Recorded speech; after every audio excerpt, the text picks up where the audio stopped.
오늘 저희가 이제 영적 건강 회복의 길이라는 주제를 가지고 오늘 말씀을 함께 나눠보도록 하겠습니다. 오늘 이 한 시간의 강의를 통해서 저희가 함께 나누고 싶은 주제, 이제 영적 건강의 회복입니다. 이제 이 회복을 위해서 우리가 무엇이 필요하고 또 어떻게 우리가 영적 건강을 우리가 잃었다면 어떻게 회복할 수 있는지 그것에 대해서 함께 나누며 함께 은혜를 경험하는 귀한 시간이 되었으면 좋겠습니다.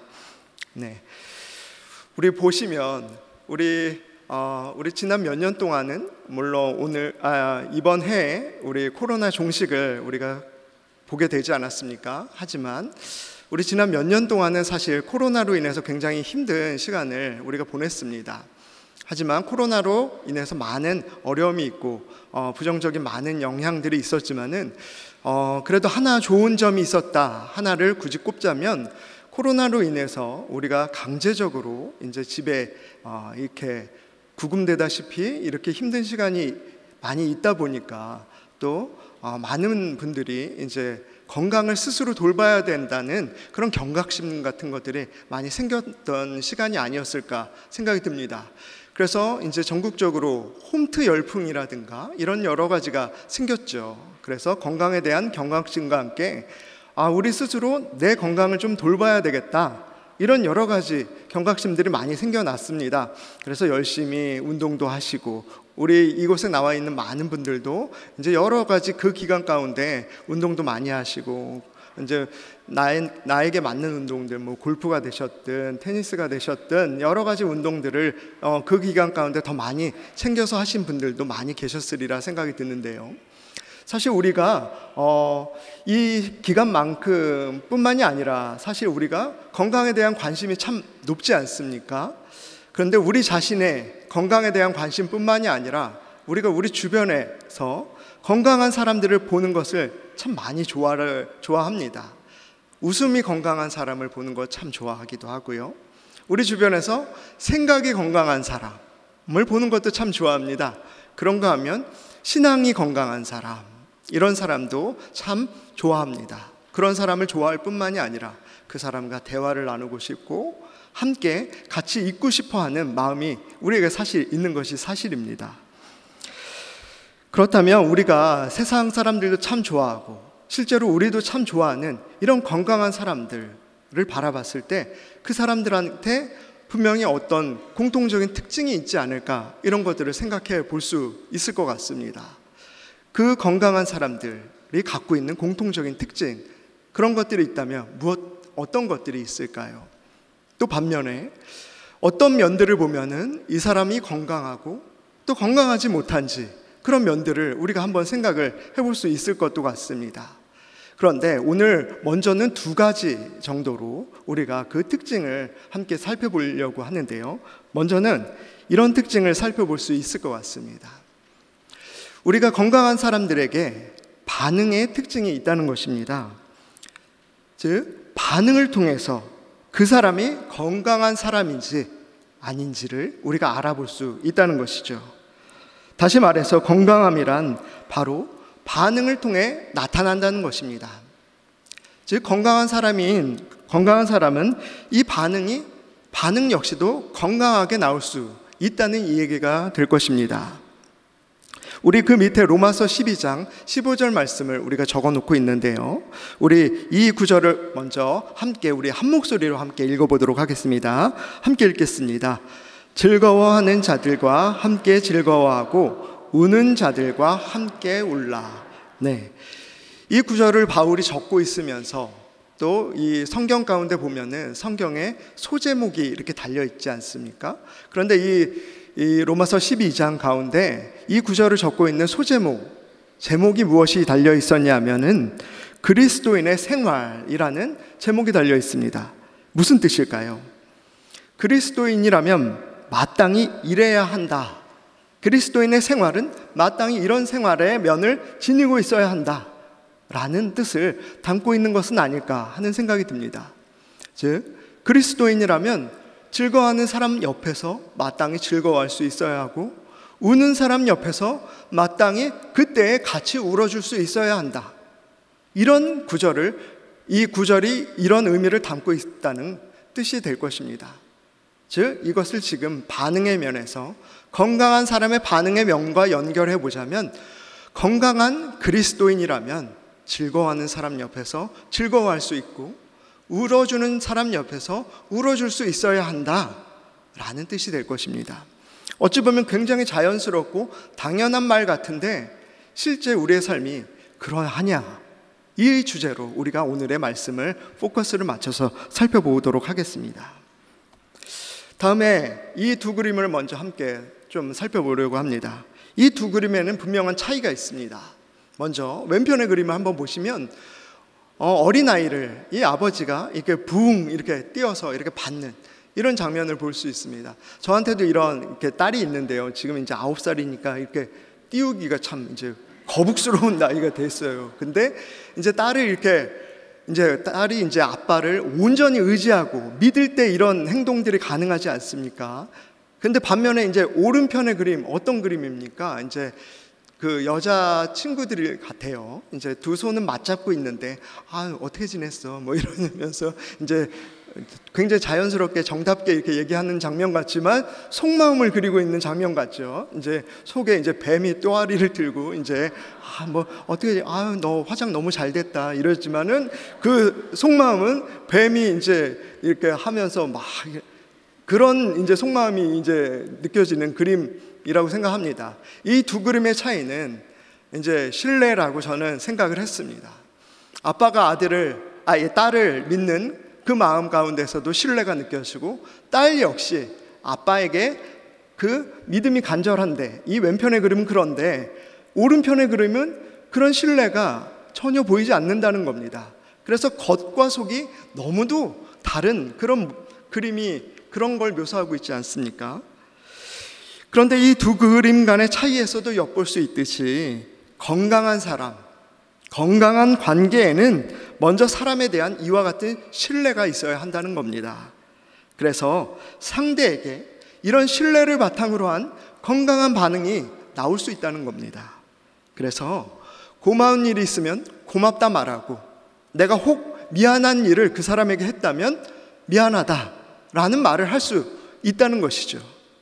또 아까 우리 로마서 12장 15절의 말씀을 함께 읽었지만은, 우리가 즐거운 일이 그 사람에게, 내 주변의 사람에게 일어났으면 내 상황이 비록 그 즐거움을 같이 공감할 수 있는 그런 상황은 아니지만 이 사람의 상황이 지금 즐거운 상황이기 때문에 축하한다 이런 말을 해줄 수 있어야 되고, 우는 상황이기 때문에 가서 이 사람의 상황을 같이 울어줄 수 있는 그런 건강한 반응을 할 수 있다는 것입니다.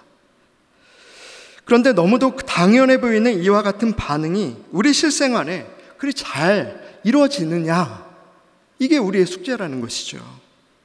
너무도 안타까운 이야기지만 우리가 우리의 실생활 가운데 상대의 이런 이야기를 들었을 때 아무 감정이 느껴지지 않는다거나, 혹시 누군가의 고민, 이런 이야기를 건네들었을 때 그것이 흠이나 결점처럼 느껴져서 다른 누군가한테 그 이야기를 옮긴다면 그건 결코 건강한 반응이 아닐 것입니다. 그렇다면 성경이 또다시 기록하고 있는 사람에 대한 신뢰가 느껴지는 이와 같은 건강한 반응에는 어떠한 것이 있을까요? 우리 말씀을 또 함께 찾아보도록 하겠습니다. 우리 이번에 찾아보는 말씀은 열왕기하의 말씀인데요, 열왕기하 5장 2절에서 4절까지의 말씀입니다. 이 구절을 저와 여러분이 한 절씩 돌아가시면서 교독을 하시고 마지막 4절은 합독을 해보도록 하겠습니다. 제가 먼저 2절 말씀 읽도록 하겠습니다. 전에 아람 사람이 떼를 지어 나가서 이스라엘 땅에서 어린 소녀 하나를 사로잡음에 그가 나아만의 아내에게 수종 들더니,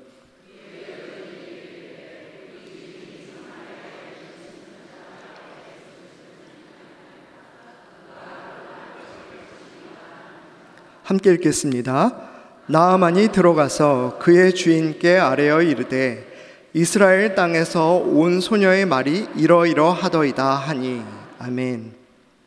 네, 이 구절은 우리가 너무도 잘 알고 있는 이제 열왕기하 5장의 말씀. 이제 나아만 장군이 이제 그 요단강 물에 이제 물을 담궈서 깨끗하게 치유를 받는 그 장면이 아닙니까? 그런데 이 나아만 장군, 이제 그 아람의 군대 장관이었죠. 근데 이 한나라의 군대 장관이라 많은 사람의 이제 부러움을 살 만한 위치에 있기는 했었지만, 이 사람에게 치명적인 아픔이 무엇입니까? 나병 환자였다는 것이죠. 그런데 본문에서 그의 여종이 그를 진심으로 걱정하고 있는 장면이 비춰지고 있습니다. 그래서 그의 여주인에게 사마리아에 있는 선지자, 즉 엘리사에게 가서 치료를 받을 것을 진심으로 권하고 있는 장면이 우리가 방금 읽은 이 장면 가운데서 이렇게 비치고 있습니다. 그런데 이 여종의 형편이 어떻게 시작이 되었습니까? 예전에 아람 사람들이 떼를 지어 나가서 자신의 고향 이스라엘 땅에서 자신을 사로잡아서 지금 이 이방 땅 아람의 이 땅에서 종살이하게 만들었다, 이렇게 기록을 하고 있습니다. 즉 자기가 지금 이 모양 이 꼴로 있는 것이 바로 자신의 민족과 전쟁 중에 있는 적국, 이 아람 때문이라는 겁니다. 그리고 그 중에서도 군대 장관, 어쩌면 이 나아만 장군이 그 적국의 수장이니까 원흉 같은 역할을 했을 텐데, 그 나아만 장군을 위해 그 아픔을 이 여종이 그럼에도 불구하고 그 아픔을 아픔 그대로 공감하고 있다는 겁니다. 아무리 나이가 어린 소녀라 할지라도 이렇게 공감하는 것이 결코 쉽지는 않았으리라, 이렇게 짐작이 됩니다. 어쩌면 어린 소녀라고 했기 때문에 그렇게까지 시니컬하게 접근하지 않았으리라, 그렇게 생각을 하더라도 가볍게 이 정도의 생각은 할 수 있지 않았을까 또 한번 생각해 봤습니다. 아, 우리 주인님 그래도 이 나라의 군대 장관씩이나 되는 양반인데 내가 걱정할 필요는 없을 것 같아. 자고로 부자 걱정은 하는 거 아니라고 그랬어. 뭐 이렇게 생각해 볼 수도 있잖아요. 그래서 내가 뭐 이렇게 어린 소녀인데, 어린 여종인데 괜히 우리 그 군대 장관이신 우리 주인님은 뭐 이 나라의 좋은 약들 다 써봤을 텐데 내가 괜히 이렇게 나서서 이런 얘기 하는 건 아닌 것 같아. 이렇게 생각하고 넘어갈 수도 있는 일이었을 겁니다. 그럼에도 불구하고 이 소녀가 자신이 할 수 있는 최선의 권면을 했다는 겁니다. 이게 굉장히 귀한 태도였다는 것이죠. 굉장히 귀한 반응이었다는 겁니다. 자신의 형편, 자신의 처지에 매몰되지 않고 어떻게 보면은 원흉이라고 생각할 수 있는 사람에게, 원한을 품을 수 있는 그 사람에게 자신의 최선의 이야기를 해줄 수 있는 반응, 그것이 굉장히 건강한 반응이었다는 겁니다. 만약에 우리가 그 형편에 놓여 있었다 했을 때 이와 같은 이야기를 건넬 수 있었을까요? 이건 결코 쉽지 않은 이야기라고 할 수 있을 것입니다. 실제 우리 주변에도 이런 상황에 놓여 있을 때 내 처지가 억울해서, 내 처지가 너무도 한스러워서 이 상황을 더 피해자로 생각하며 이 상황을 더 곡해해서 표현할 그런 사람들이 참 많이 있을 겁니다. 그래도 넌 나보다 잘 살잖아. 그래도 넌 니네 자녀들이 참 잘 지내고 있잖아. 지금 당한 아픔은 그래도 참 안타깝긴 하지만 내가 누굴 위로해? 내가 더 형편이 안 됐는데. 이렇게 스스로를 비하하면서 그렇게 살아갈 사람들이 참 많이 있다는 겁니다. 만약 우리가 이렇게 반응한 적이 있었다면 안타깝게도 그때 우리의 반응이 건강하지 못한 사람이었다라고 말할 수 있을 것입니다. 여러 이유가 있을 수 있겠지만 그럼에도 불구하고 그때 우리의 상태가 즐거워하는 사람과 같이 즐거워해주고 우는 사람과 같이 울어줄 수 없었던 그런 건강한 사람이 아니었다라고 말할 수 있는 것이라는 겁니다. 진실로 이렇듯 우리는 그 반응에 따라서 우리의 건강한 여부를 판단해 볼 수 있을 것입니다. 그런데 우리가 그 사람의 건강한 여부를 판단해 볼 수 있는 또 하나의 특징이 있습니다. 그것이 무엇입니까? 그것은 바로 용서의 태도입니다. 우리는 우리의 용서의 태도를 통해서 우리가 건강한지 건강하지 않은지 그 태도를 그 반응을 알아볼 수가 있습니다. 이것은 실제로 우리의 영적 상태의 판단 기준이 되어줍니다. 바울은 디모데 후서 3장 3절 가운데에 말세에 고통하는 사람들의 여러 모양을 열거한 적이 있었습니다. 그 가운데 하나가 원통함을 풀지 아니하는 자의 모습을 우리에게 증거한 적이 있었는데요. 이 원통함을 풀지 않는 것의 영어의 표현이 unforgiving이라는 표현이 쓰입니다. 말 그대로 용서치 않는 이라는 표현이 쓰인 것입니다. 바울은 이런 자에게 돌아설 것을 끝내 권면을 하고 있습니다. 용서하지 않는 자, 사랑이 식은 자, 그 사람에게 내가 돌아서라. 이것은 말세에 고통하는 사람의 명백한 증거이다. 이렇게 말하고 있다는 것입니다. 우리가 그와 같은 용서를 풀지 못하는 태도가 있다면 그것은 결코 건강하지 못하다는 하나의 증거가 된다는 것입니다. 도널드 휘트니라는 영성가가 있습니다. 그 사람이 당신의 영적 건강을 진단하라 라는 책을 편찬한 적이 있었는데요. 이 책의 내용 가운데 우리 영적 건강을 진단해 볼 수 있는 10가지의 중요한 질문들을 이렇게 수록해 놓은 적이 있었습니다. 그 가운데 9번째 질문이 바로 당신은 용서를 상대를 향하여 빨리 할 수 있는가? 라는 질문이 이렇게 적혀 있습니다. 이 영성가 역시도 우리 영적 건강을 진단하는 데 있어서 용서라는 주제가 얼마나 중요한지를 잘 알고 있었던 것 같습니다. 그래서 이 용서라는 주제를 그 책 가운데서 우리에게 중요하게 언급해주고 있었다는 것입니다. 또한 우리가 잘 알고 있는 남아프리카 공화국의 전 대통령이었던 넬슨 만델라 대통령 역시도 용서에 대해서 생전에 이런 말을 한 적이 있었는데요. 용서하지 않는 것은 자기 자신이 독을 들이키면서 저 사람이 죽기를 바라는 것이다 라는 말을 했던 적이 있었다는 겁니다. 이런 여러 가지의 이야기들을 이렇게 조합을 해봤을 때 용서라는 것을 우리가 또 묵상을 해보고 또 용서하지 않는 태도를 또한 우리가 묵상해 봤을 때 용서하지 않는 것, 그 태도가 우리 마음 가운데 담겨져 있을 때 그것이 우리에게 얼마나 안 좋은 그런 독이 된다는 것을 우리가 잘 알고 있지 않습니까? 우리 예수님 역시도 용서하지 않고 우리 심중에 독을 안고 살아가는 것이 얼마나 우리의 영적 건강을 심대하게 해치는다는 것을 잘 알고 계셨습니다. 그래서 마태복음 가운데 이런 중대한 경고의 말씀을 들려주신 적이 있습니다. 우리 그 마태복음 가운데 우리 페이퍼에도 나와 있는데 마태복음 18장 21절에서 22절의 말씀, 마태복음 18장 21절, 22절 이 두 절의 말씀을 우리 한 목소리로 함께 읽어보도록 하겠습니다. 함께 읽겠습니다. 그때 베드로가 나와 이르되 주여, 형제가 내게 죄를 범하면 몇 번이나 용서하여 주리이까? 7번까지 하오리이까? 예수께서 이르시되 내게 이르노니 7번뿐 아니라 7번을 70번까지라도 할지니라. 아멘. 이처럼 우리가 누군가를 용서하지 못한다는 것은 독을 우리 삶 가운데 끊임없이 들이키는 그런 삶이 될 것입니다. 그런 삶이 될 것이기 때문에 우리의 삶이 당연히 황폐해지고 건강하지 못한 그런 삶이 될 수 있다는 것입니다. 우리 이번에는 누가복음의 말씀 구절을 함께 한 목소리를 읽어보겠는데요. 누가복음 6장 45절 말씀입니다. 함께 읽겠습니다. 선한 사람은 마음에 쌓은 선에서 선을 내고 악한 자는 그 쌓은 악에서 악을 내나니 이는 마음에 가득한 것을 입으로 말함이니라. 아멘.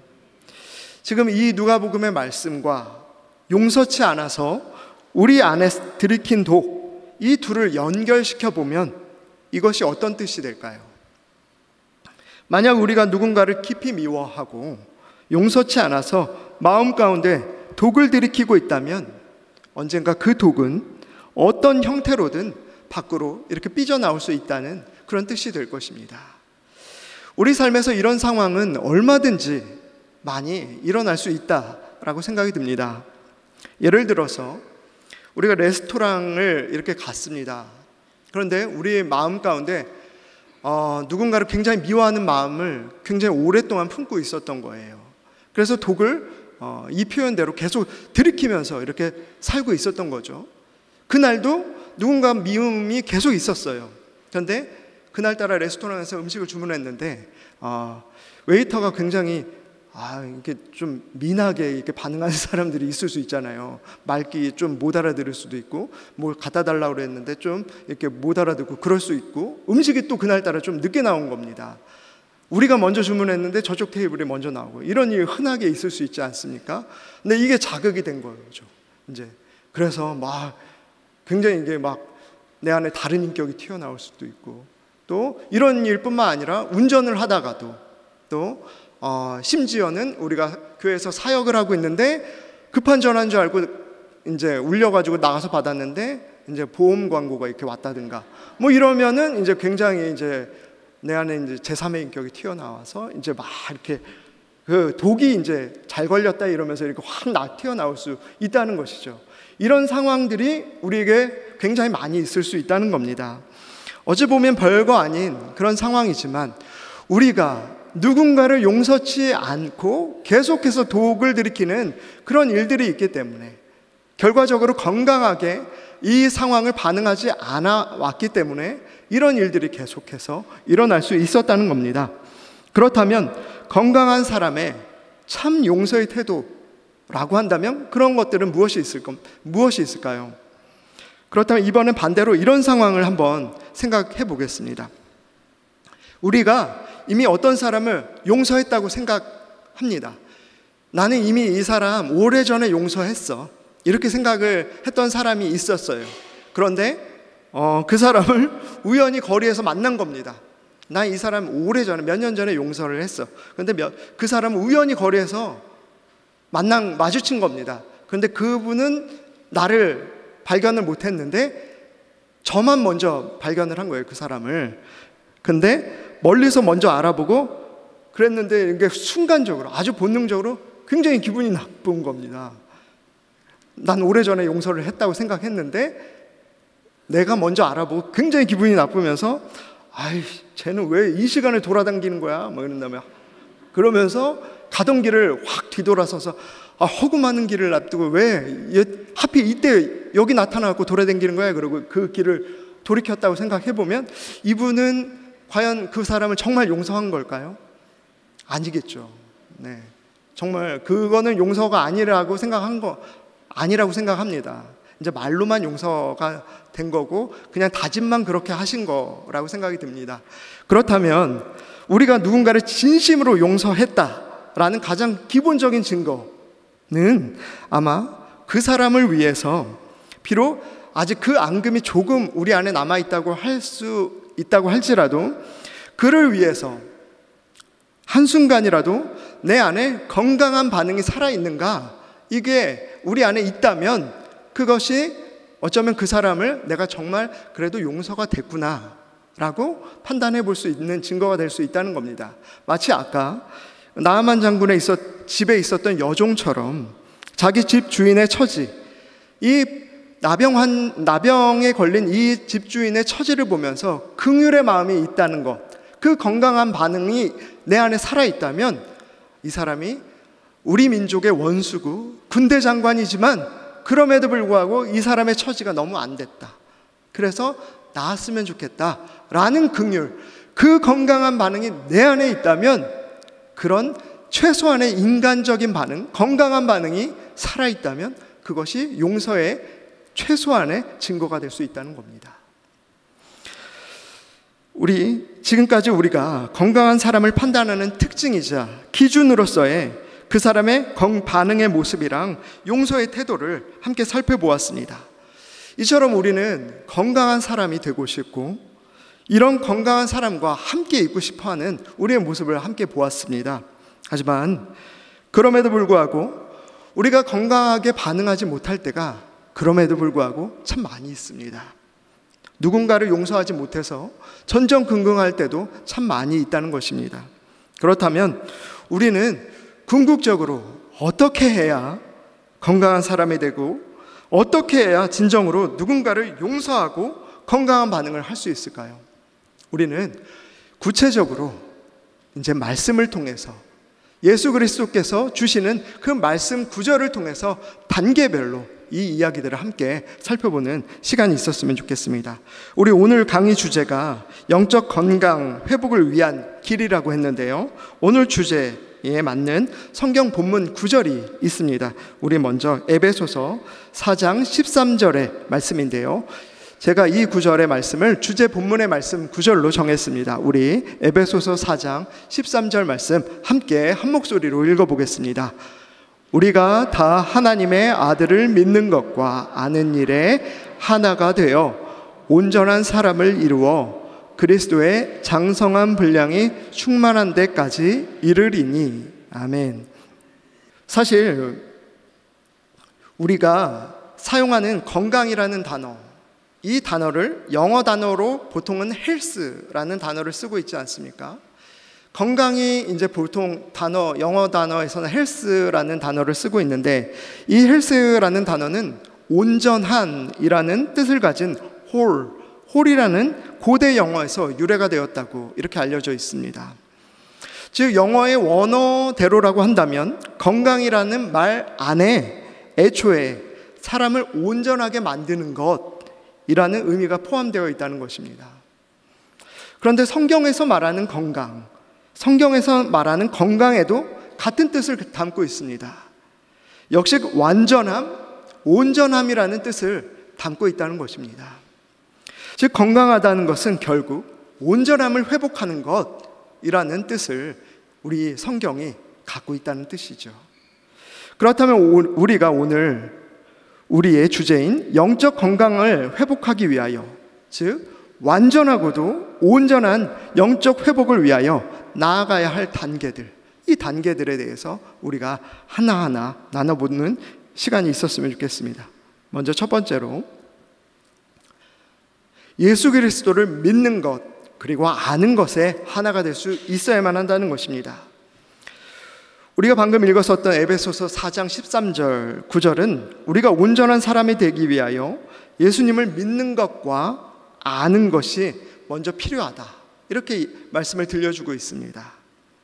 그렇기에 우리는 먼저 우리가 예수님에 대해서 어떤 것을 알고 있고 또한 어떤 것을 분명하게 믿고 있는지 그것을 점검해 볼 필요가 있다라고 생각이 듭니다. 그런데 예수님께서 그분의 공생의 사역을 보면은 많은 일들을 하셨는데요, 그분의 공생의 사역 가운데 적지 않은 사역이 무엇이 있었냐 하면은 병자들을 고치는데 그분의 많은 사역의 시간들을 할애하셨다는 것을 우리가 깨닫습니다. 몸이 상한 자들을 찾아가셔서 고치신 그런 사역이 있는가 하면은 마음이 상한 자들, 특별히 여러 가지의 편견과 아집에 사로잡혀 있는 그 사람들을 찾아가셔서 그들을 위로하시고 고치시는 그런 사역들을 해내셨다는 겁니다. 우리가 우리의 영적 건강 회복을 위한 첫 번째 단계로 예수 그리스도에 대해서 먼저 알아야 할 것이 바로 이 부분입니다. 예수님께서 그분의 사역 가운데 많은 시간 동안 병자들을 고치셨던 것처럼, 즉 예수님께서 우리의 영적 건강의 온전함을 위하여 오늘의 우리의 멍들고 뒤틀린 사고들까지도, 아픈 상처들까지도 고칠 수 있음을 먼저 우리가 알아야 한다는 것입니다. 그리고 그 모든 상처들을 고치실 수 있는 분이심을 믿어야 한다는 것입니다. 예를 들어서 사람을 집으로 한번 비유를 해보겠습니다. 그런데 그 집 가운데 10개의 창문이 있다고 한번 비유를 해보겠습니다. 10개의 창문이 있다고 했을 때 개인차가 있을 수 있지만 8개의 창문은 멀쩡한 창문입니다. 그런데 8개의 창문은 멀쩡해도 2개의 창문이 온전치가 못합니다. 1개의 창문은 와장창 깨져 있고 또 다른 1개의 창문은 검은색 셀로판지나 또 빨간색이나 이런 여러 가지 색깔이 덮여져 있는 그런 창문이라고 이렇게 비유를 한번 해보겠습니다. 이런 창문을 통해서 나머지 8개의 창문을 제외하고 나머지 온전치 못한 이 2개의 창문들, 하나는 깨져 있고 하나는 무언가 셀로판지가 덮여져 있는 이런 창문으로 바깥의 풍경을 바라봤을 때 어떨까요? 지금 이 창문처럼 왼쪽에 이렇게 깨져 있는 창문들, 이런 창문들로 바깥의 풍경을 한번 바라봤다, 이렇게 상상을 한번 해보겠습니다. 근데 바깥의 풍경이 너무 아름다운 겁니다. 날씨가 너무 화창하고 너무도 정말 화창하고 따사로운 햇볕이 내리쬐는 그런 좋은 날씨입니다. 바깥의 풍경은요. 그리고 바깥의 풍경 가운데 정말 화목하고 단란한 가족이 나들이가 나와 있는 그런 풍경이라고 가정해 봤을 때, 그럼에도 불구하고 이렇게 깨진 창문을 통해서 그 가족을 봤을 때 그렇게 보이지 않을 수 있다는 겁니다. 이 깨진 창문을 통해서 비춰진 그 가족의 모습이 굉장히 흉측하게 보일 수 있다는 겁니다. 그 가족은 정말로 그 상황 가운데서 따사로운 햇볕을 누리면서 정말 나들이를 참 즐기고 있는데, 내가 이 깨진 창문을 통해서 그 가족을 바라봤을 때는 너무도 그 모습이 흉측해 보이고 더 이상 바라보고 싶지 않은 그런 모습으로 보일 수 있다는 겁니다. 또 바깥에서 심지어 정말 귀엽게 생긴 강아지가 이렇게 뛰놀면서 공놀이를 하고 있는 모습을 바라봤을 때도, 내가 만약에 그 깨진 창문을 통해서 그 강아지의 모습을 보고 있다면 그 강아지의 모습 역시도 정말 괴물처럼 그렇게 보일 수도 있다는 겁니다.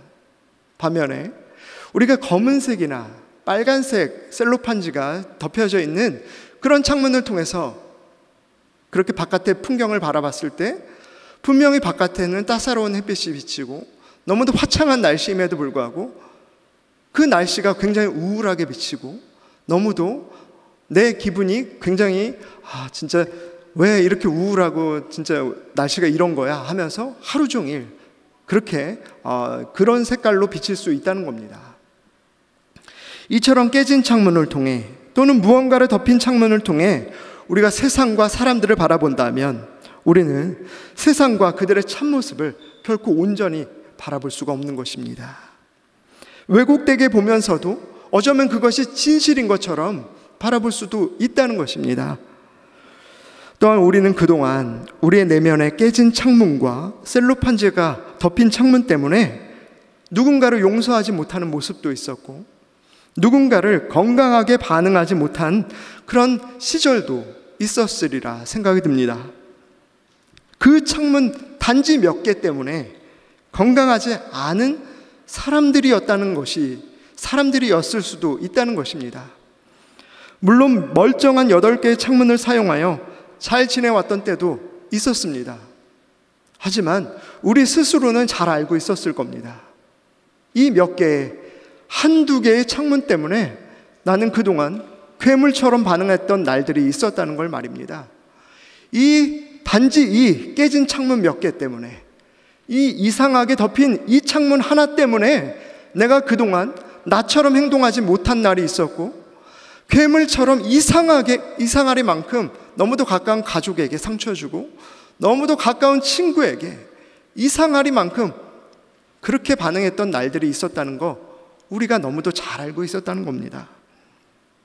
그러므로 우리는 우리의 영적 건강의 회복을 위해서 이런 온전치 못한 부분을 우리 하나님께, 우리 예수님께 먼저 아뢰 수 있어야 하는 그런 시간이 필요하다는 것입니다.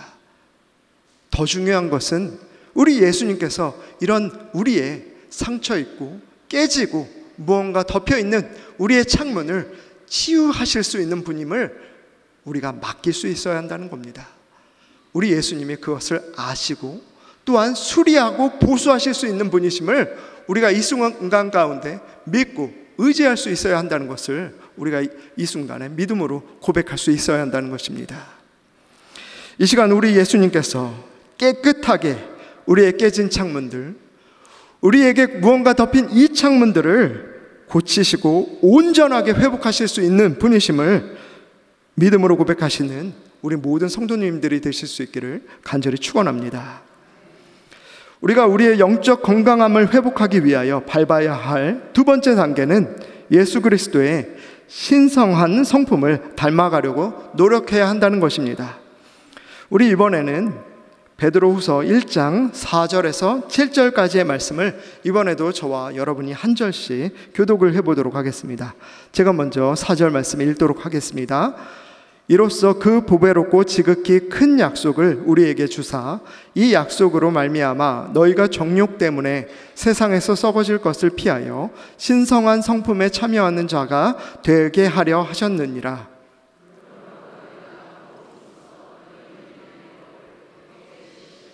지식의 절제를, 절제의 인내를, 인내의 경건을, 경건의 형제의 우애를, 형제의 우애를, 사랑을 더하라. 아멘. 사실 성품이라는 것, 다른 걸로 말하자면 인품이라는 것은 많은 사람들이 큰 의미를 두지 않는 부분일 수도 있지만 우리 하나님께서는 가장 주목하시는 부분이라고 말할 수도 있겠습니다.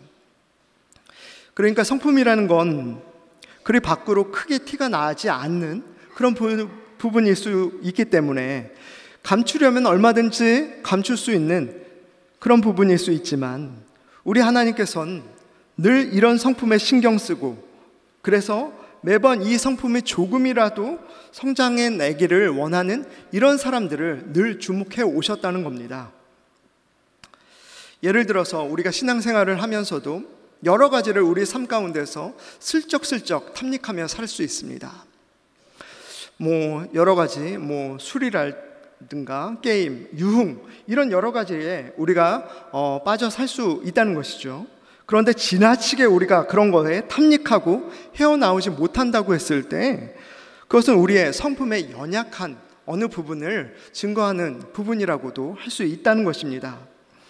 빌 하이벨스 목사님이 쓰셨던 아무도 보는 이 없을 때 당신은 누구인가 라는 책이 있습니다.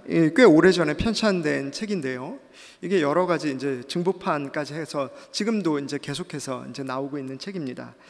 실제 이 책 제목처럼 아무도 보는 사람 없을 때 나의 모습, 내 인격이 사실 우리의 진짜 모습이라고 생각이 되지 않습니까? 아무도 없을 때 내가 하고 있는 내 말, 나의 행동이 실제 우리의 진짜 찐 모습이라는 생각이 듭니다. 나의 인격의 말일 수도 있고 내 인격의 적나라한 모습을 드러내주는 그런 행동이라 이렇게 생각이 듭니다. 빌 하이벨스 목사님은 이 책 가운데서 적나라한 크리스천의 민낯을 고발하기도 하고 또 겉과 속이 다른 그런 모습을 고발할 때도 있지만 그에 대한 여러 가지 신앙적 대안과 모델을 제시하시기도 하셨습니다.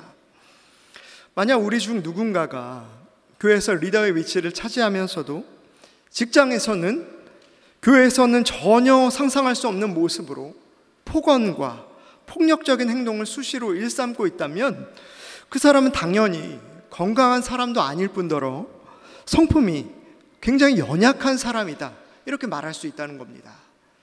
빌 하이벨스 목사님은 그 책 가운데 그런 내용을 적고 있는데요. 만약 우리가 성품이 건강하지 못하다라고 했을 때 그 연약함은 필연적으로 우리의 생각을 잘못된 길로 인도할 수 있다는 겁니다. 또 이후에는 그 성품의 연약함이 우리의 행동을 잘못된 길로 인도할 수 있다는 겁니다.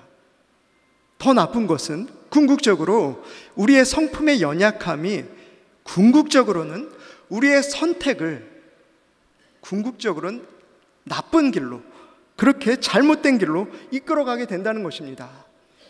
어떤 사람이 어떤 신앙인이 처음부터 정말 뜨악할 만한 나쁜 선택을 하지는 않습니다. 하지만 우리의 성품의 연약함을 계속해서 유보하고 참아주고 계속해서 슬쩍슬쩍 우리가 그것을 봐주고 우리 안에서 내면에서 계속해서 흘려주고 놔두고 있었을 때 그것들이 나중에 우리의 선택을 정말 뜨악할 만한 나쁜 선택으로 이끌어갈 수 있게 해준다는 것입니다. 그 책에 그것을 적고 있는데 실제 우리의 삶이 그렇게 우리의 삶을 인도해내지 않습니까? 우리가 그런 것들을 실제로 사회면의 기사 가운데서 부끄럽지만 보게 된다는 것이에요. 크리스천 리더들 가운데 대형교회 목사님들 뿐만이 아니라 대형교회 많은 그 크리스천들 리더들 가운데서 실족하는 많은 사람들의 선택이 왜 그러합니까? 그 사람의 성품의 연약함 때문에 일어난다 그렇게 말할 수 있다는 것입니다. 그 사람의 생활의 습관이 이미 연약함을 허용하고 있었다는 것을 증거해 주는 것입니다. 우리가 이 부분을 굉장히 무겁게 받아들일 수 있어야 한다는 것입니다. 그렇기에 하나님께서는 이 베드로 후서의 말씀을 통해서 신성한 성품에 참여하는 자가 되라, 이렇게 권면의 말씀을 강력하게 권고하고 있었다는 것입니다. 주님은 우리가 힘써서 덕과 지식, 절제와 인내, 경건과 형제의회 등 그리스도의 신성한 성품을 너희가 닮아가려고 노력한다면 건강한 사람이 될 수 있다. 이전의 너희보다 영적으로 온전하고 건강한 사람이 될 수 있다. 이렇게 말씀을 들려주고 계셨다는 것입니다. 당연히 그리스도의 성품은 한순간에 완성되는 것이 아닙니다. 평생을 통해서, 우리의 노력을 기울여서 평생을 통해서 우리가 완성해 나가야 되는 그런 일이 될 것입니다. 예수를 믿기 이전의 나보다 나아져야 하는 것이 맞는 것이고, 예수를 믿고 난 이후에도 매일매일의 노력을 기울여서 조금씩 발전시켜야 하는 것이 맞는 것입니다. 그러기 위해서는 지금 현재 우리에게 부족한 신성한 성품이 무엇인지를 점검해보는 태도도 필요할 것입니다. 만약 우리의 성품 가운데 절제가 부족하다, 그렇게 느껴지실 때, 그런데 우리의 삶 가운데 신기하리만큼 하나님께서 이 절제를 훈련시키시는 상황이 연달아 일어나고 있다, 이것이 무슨 뜻이 될까요? 그것은 우리 하나님이 우리의 삶 가운데 그동안 무너져 있었고 그동안 부족하다 여겨졌었던 이 절제의 면을 이 시간 가운데, 이 순간 가운데 나에게 연습시키시고 연마시키셔서, 나에게 이 절제를 나의 삶 가운데 입혀주시기를 원하시는구나, 이렇게 받아들이셨으면 좋겠습니다. 그렇게 우리는 우리 안에 어느 부분을 매 순간 채우고 또 메우고 또 모난 부분이 있다면 깎고 또 다듬어가는 그런 시간이 있어야 할 줄로 믿습니다. 예수 그리스도의 신성한 성품에 이르도록 그렇게 매 순간 노력하는 그런 시간이 있어야 할 줄로 믿습니다. 당연히 그분의 성품에 닮아가려는 이 과정 가운데 우리는 이전에 우리보다 훨씬 더 영적으로 건강한 모습을, 영적으로 온전한 모습을 회복하게 될 줄로 믿습니다. 우리 마지막으로 우리의 영적 건강함을 회복하기 위하여 밟아야 할 마지막 세 번째 단계, 그것은 예배의 자리로 끊임없이 나아가야 한다는 것입니다. 우리 마지막으로 이사야 40장 30절과 31절의 말씀 함께 한 목소리로 읽겠습니다. 소년이라도 피곤하며 곤비하며 장정이라도 넘어지며 쓰러지되 오직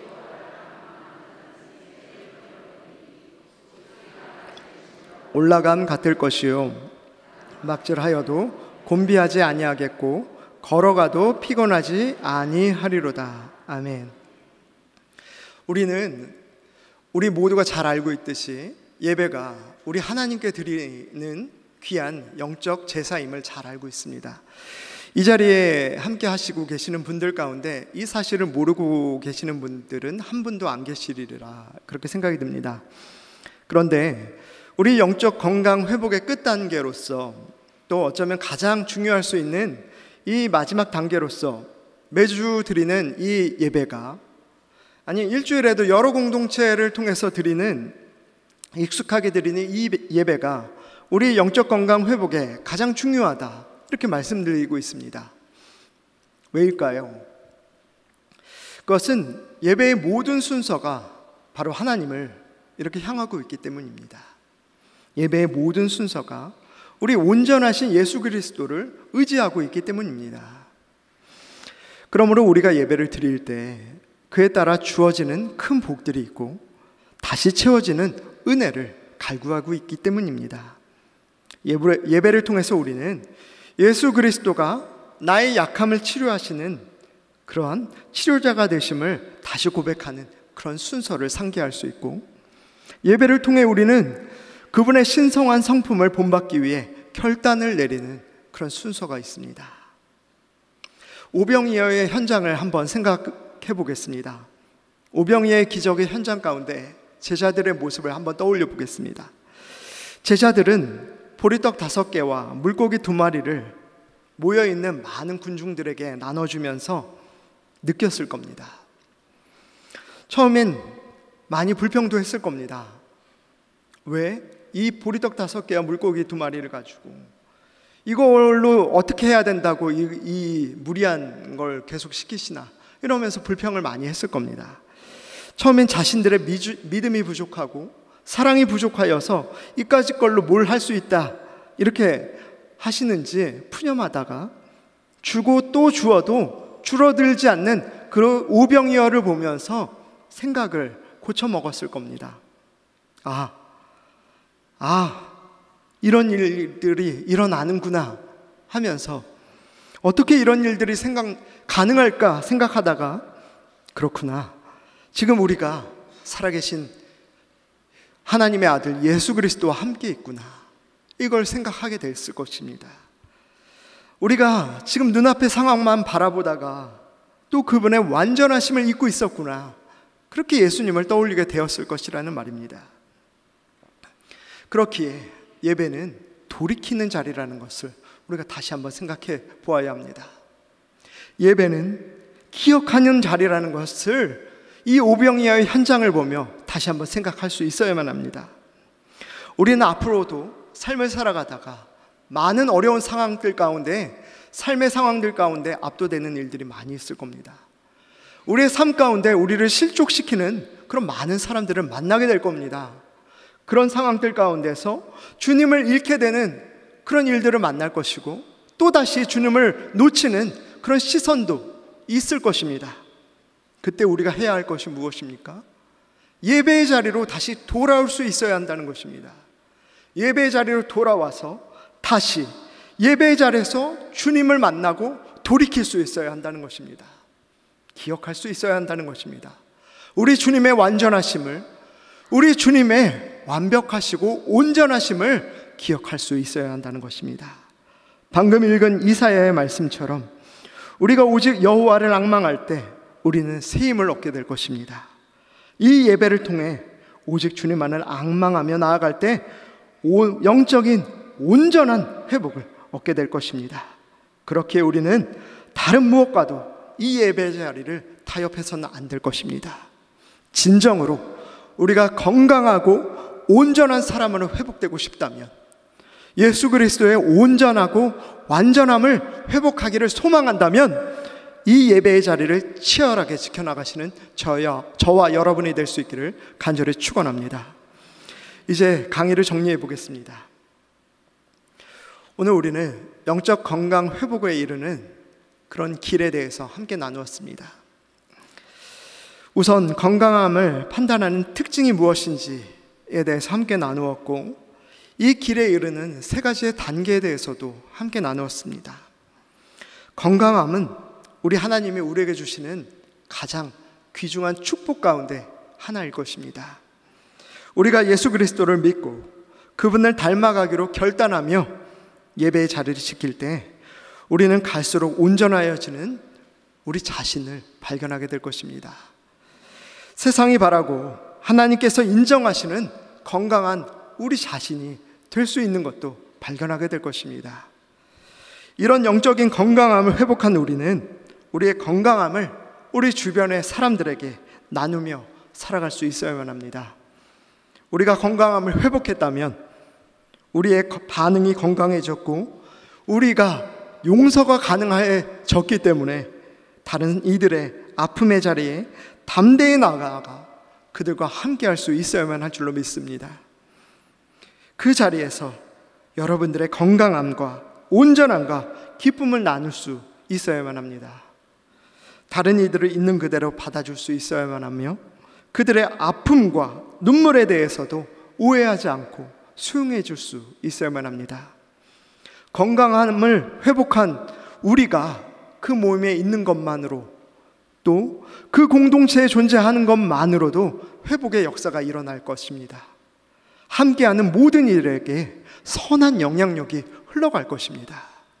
사랑하는 소망의 성도 여러분, 이렇게 귀하게 쓰임받는 여러분들로 인해서 그 공동체가, 그 예배가 다시 살아나게 될 줄로 믿으며 여러분들로 인해서 그 예배와 그 공동체가 귀히 쓰임받는 그런 시간이 될 수 있기를 간절히 축원합니다. 우리 마지막으로 결단의 기도 한 목소리로 함께 읽어보도록 하겠습니다. 하나님, 지금까지 살면서 우리 안에 온전치 못한 모습들로 인하여 세상을 원망하고 우리 주변의 사람들을 오해하며 용서치 못한 날들이 참 많았습니다. 하지만 지금 이 시간 주님을 의지함으로 다시 온전한 모습을 회복하기를 원합니다.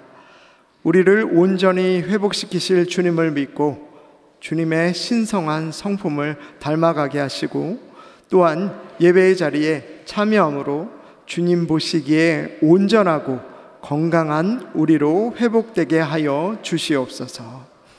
아멘. 기도하시겠습니다. 사랑과 은혜가 풍성하신 아버지 하나님, 우리는 스스로 그리스도인이라 고백하면서도 우리 삶의 모습을 살펴보면 너무도 병들고 연약한 모습이 많이 있었습니다. 오늘 강의를 통해서 다시금 우리의 연약한 부분들이 치유함을 입어 온전하여지기를 간절히 소망합니다. 그리고 영적인 온전함, 건강함을 회복한 우리가 되어서 이후에 우리 주변에 만나는 사람들에게 우리의 건강함과 온전함과 또한 그로 인한 기쁨을 나누는 삶 살아가게 하여 주시옵소서. 그들의 아픔과 눈물이 있는 삶, 그 모습 그대로 끌어안아 줄 수 있는 성숙한 우리들이 또한 되게 하여 주시옵소서. 이제는 우리 주 예수 그리스도의 은혜와 하나님 아버지의 다함없는 사랑하심과 성령님의 감화감동 교통하심의 역사가 우리 삶에 잃었던 영적인 건강함을 예수 그리스도를 본받아 회복하고 그리스도의 장성한 분량까지 키워내어 이후 주변의 사람들에게 우리의 온전하고 건강한 삶을 선한 영향력으로 끼치며 살아가기를 간절히 소원하고 결단하는 이곳에 모인 모든 소망의 백성들 머리머리 위에와 이들의 소중한 가정과 일터 위에 그리고 이들이 살아가는 이 나라와 이 민족 위에 이제와 영원토록 함께 계시기를 간절히 축원하옵나이다. 아멘. 네, 모든 강의를 마쳤습니다. 감사합니다.